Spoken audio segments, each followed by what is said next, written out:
बिस्मिल्लाहिर्रहमानिर्रहीम। अस्सलाम वालेकुम दोस्तों, मेरा नाम है डॉक्टर लतीफ़ुर रहमान।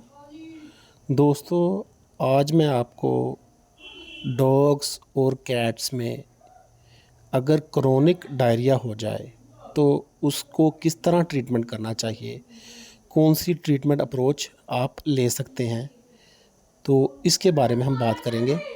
क्योंकि कुछ फार्मर आते हैं और बताते हैं कि हमारे डॉग को या कैट को काफ़ी देर से डायरिया लगा हुआ है, बहुत पुरानी मोक हो गई है, लेकिन हमारा जानवर ठीक नहीं हो रहा।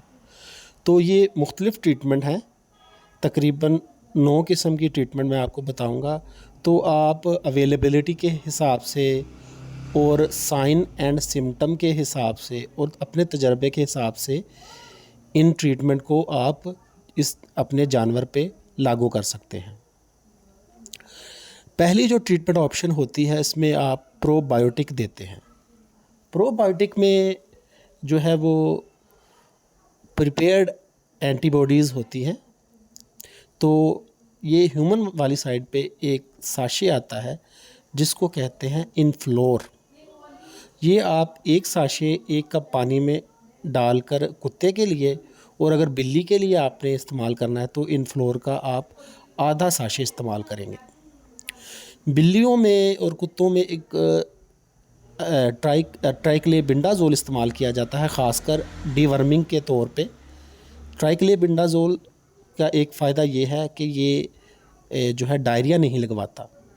तो बिल्लियों और कुत्तों में एक बीमारी होती है, एक पैरासाइट होता है जिसको जियार्डिया कहते हैं, जियार्डिएसिस बीमारी काज करता है। तो इसके इलाज के लिए आप क्रोनिक जब डायरिया लगा हो तो आप ट्राइक्लोबिंडाज़ोल इस्तेमाल कर सकते हैं। आप इसका फ़ीकल एग्ज़ामिन करवाएंगे तो फ़ीकस में अगर आपको फ़ीकल मटेरियल में अगर कोई पैरासाइट के अंडे मिले या पैरासाइट मिले तो आप ये ट्रीटमेंट कर सकते हैं। डॉग्स और कैट में एक और बीमारी होती है जिसकी वजह से क्रोनिक डायरिया लगता है, जिसको हम ट्राइकोमोनियासिस कहते हैं। ट्राइकोमोनियासिस में ड्रग ऑफ चॉइस जो है वो मेट्रोनिडाज़ोल है। तो आप मेट्रोनिडाज़ोल, जिसके उर्फ़े आम में फ्लैजल भी कहते हैं, इसको आप 5 सीसी सुबह और 5 सीसी शाम लगा सकते हैं, दे सकते हैं। डॉग्स और कैट में लैक्टोजन इंटॉलरेंस की वजह से भी बाज़ का डायरिया लगा रहता है, क्योंकि कैनाइन जो है वो ज़्यादातर गोश्त खाने वाले जानवर होते हैं। तो अगर कैनाइन की मोक ना हटे तो इसको ग्लूटन की एलर्जी भी हो सकती है। तो इसलिए आपने इसमें गंदम की रोटी और बेकरी की आइटम आपको बंद करनी पड़ेंगी, और इनको जो है वो प्रोटीन वाली चीज़ें ज़्यादा डालनी होगी। 5वीं जो ऑप्शन है वो है क्योलिन पाउडर।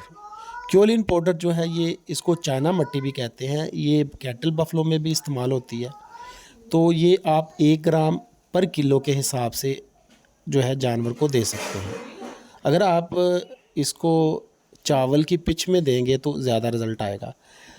कुत्ते बिल्ली का वज़न जो है वो 5 किलो से लेके 20 किलो तक होता है, तो आप 1 ग्राम से 20 ग्राम के दरमियान दे सकते हैं।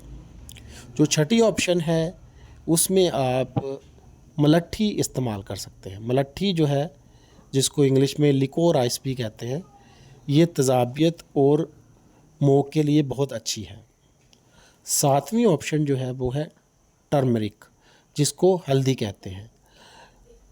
डॉग्स और कैट में IBD इन्फ्लेमेटरी बाउल डिजीज़ होती है, तो ये इन्फ्लेमेटरी बाउल डिजीज़ को ट्रीट करने के लिए आप हल्दी का इस्तेमाल भी कर सकते हैं।